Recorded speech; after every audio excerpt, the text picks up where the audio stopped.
Najua huwa mnanunua hivi vipimo na wengine mnanunua boksi zima. Ni kwamba ipo hivi, tunaposema mtu upimie hospitali, moja ya kitu pia ambacho ni faida. Haya maboksi huwa yanafanyiwa test. Yaani kila boksi jipya likiisha hilo unaloliona linakuja jipya. Sasa kila boksi moja huwa linatolea vipimo hivi viwili, vinatestiwa maabara. Maabara kuna sample ambazo inakuwa ni control, kuna positive na negative.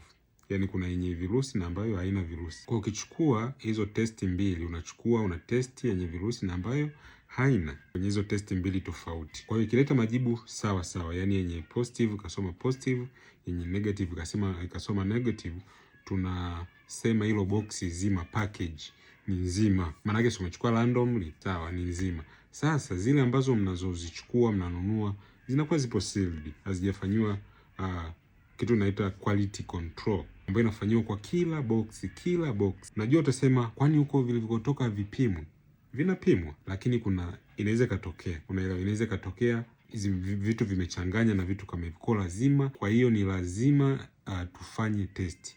Kwa hiyo unavyoenda kununua box zima, unaweka ndani, halijafanyiwa quality control, unaweza kukuta hilo box halina uwezo wa kudetect positive. Kwa kila mwenye ukipima negative, halina uwezo wa kudetect positive.